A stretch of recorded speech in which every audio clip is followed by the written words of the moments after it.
Hello, ഞാൻ ഇന്ന് വേദപുസ്തകത്തിലെ എസ്തർ രാജ്ഞിയുടെ ജീവചരിത്രമാണ് പറയാൻ പോകുന്നത്.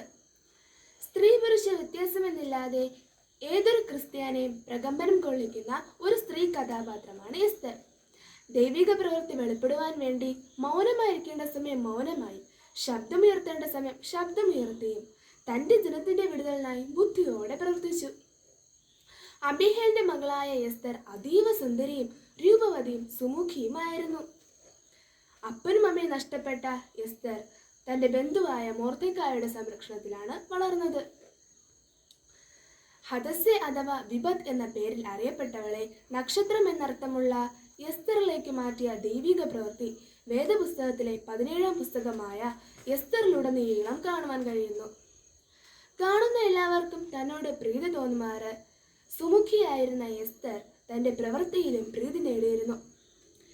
രാജാവിന്റെ മുന്നിൽ നിൽക്കേണ്ടതിന് ശുദ്ധീകരണ കാലം തികയും വരെയും ഹേക്കായുടെ പ്രീതിയും എസ്തർ നേടി. രാജാവിന് മുഖം കാണിക്കേണ്ടതിന് എസ്തറിനെ രാജസന്നിധിയിലേക്ക് കൊണ്ടുവന്നു. രാജാവിനും അവളോട് കൃപയും ഭക്ഷ്യവും തോന്നി. രാജകിരീടം അവളുടെ തലയിൽ വച്ചു. മറ്റെല്ലാ കന്യകമാരിലും രാജാവ് എസ്തറിനെ അധികമായി സ്നേഹിച്ചു. അഹശ്വേരോശ് രാജാവിന്റെ ഷണ്ഡന്മാരാൽ ഉണ്ടായ അപായ സൂചന മൊർദെഖായി നിമിത്തം എസ്തർ രാജാവിനെ അറിയിക്കുകയും രാജാവിന്റെ ജീവൻ രക്ഷിക്കുകയും ചെയ്തു. യഹൂദ ജനതയെ പൂർണ്ണമായി നശിപ്പിക്കുവാൻ ഹാമാൻ കൽപ്പനയുമായി പുറപ്പെട്ടു പോയപ്പോൾ തന്റെ ജനത്തിന്റെ വിടുതലിനായി പ്രവേശനം നിഷേധിച്ചിരുന്ന കാലത്തും രാജാവിന്റെ മുന്നിൽ നിൽക്കേണ്ടതിന് 3 ദിവസം രാജകീയ ആഹാരപാനീയങ്ങൾ ഒഴിവാക്കി ഉപവാസത്തോടെ രാജധാനിയുടെ അകത്തെ പ്രകാരത്തിൽ ചെന്നു. അവിടെയും രാജാവിന്റെ കൃപ എസ്തർ രാജ്ഞിക്ക് ലഭിച്ചു. ചെങ്കോൽ എസ്തർ രാജ്ഞിയുടെ നേരെ നീട്ടിപ്പിടിച്ചു. അങ്ങനെ എസ്തർ രാജ്ഞിയുടെ അപേക്ഷ പ്രകാരം അഹശ്വേരോശ് രാജാവ് എസ്തർ രാജ്ഞി ഒരുക്കിയ വിരുന്നിൽ ഹാമാനെയും കൂട്ടിയെത്തി.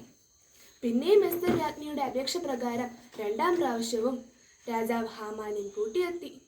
വീഞ്ഞു വിരുന്നിന്റെ സമയം രാജാവ് എസ്തറിനോട്, നിന്റെ അപേക്ഷ എന്ത്? അപ്പോൾ എസ്തർ രാജാവിനോട്, എന്നെയും എൻ്റെ ജനത്തെയും നശിപ്പിച്ച് കൊന്നു മുടിക്കേണ്ടതിന് വിറ്റുകളഞ്ഞിരിക്കുന്നുവല്ലോ. ഞങ്ങളെ ദാസന്മാരെ പോലെ വിറ്റുകളഞ്ഞിരിക്കുന്നു. വൈരിക്ക് തക്ക പ്രതിശാന്തി കൊടുപ്പാൻ കഴിയുകയില്ലെന്ന് വരികിലും ഞാൻ മിണ്ടാതിരിക്കുമായിരുന്നു എന്ന് പറഞ്ഞു.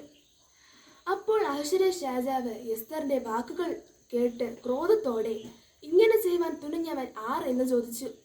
അപ്പോൾ എസ്തർ രാജ്ഞി, വൈരിയും ശത്രുവും ഇതായിരിക്കുന്ന ഹാമാൻ തന്നെ എന്ന് പറഞ്ഞു. അങ്ങനെ ഹാമാനെ കഴുമരത്തിലേറ്റുകയും ചെയ്തു.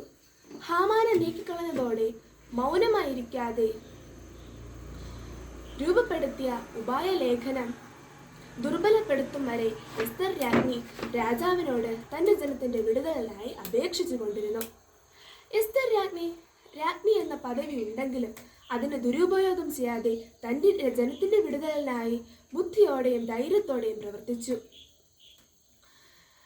എസ്തർ രാജ്ഞിയെ പോലെ നമുക്കും ബുദ്ധിയോടെയും ധൈര്യത്തോടെയും പ്രവർത്തിക്കാം. 1 പത്രോസ് 5:6 പറയുന്നത് പോലെ, അതുകൊണ്ട് അവൻ നിങ്ങളെ തക്ക സമയത്ത് ഉയർത്തേണ്ടതിന് അവന്റെ ബലമുള്ള കൈക്കീഴിൽ താണിരിപ്പിൻ എന്നതുപോലെ എസ്തർ രാജ്ഞി ദൈവത്തിന്റെ ബലമുള്ള കൈക്കീഴിൽ താണിരുന്ന് സമയോചിതമായി പ്രവർത്തിച്ചു. എസ്തർ രാജ്ഞിയെ പോലെ നമുക്കും സമയോചിതമായി പ്രവർത്തിക്കാം. പ്രവൃത്തിക്കായി കാത്തിരിക്കാം. ദൈവത്തിന്റെ ബലമുള്ള കൈക്കീഴിൽ താണിരുന്ന് സമയോചിതമായി പ്രവർത്തിച്ച് ദൈവപ്രവർത്തിക്കായി കാത്തിരിക്കാം എന്ന് പറഞ്ഞുകൊണ്ട് നിർത്തുന്നു. നന്ദി.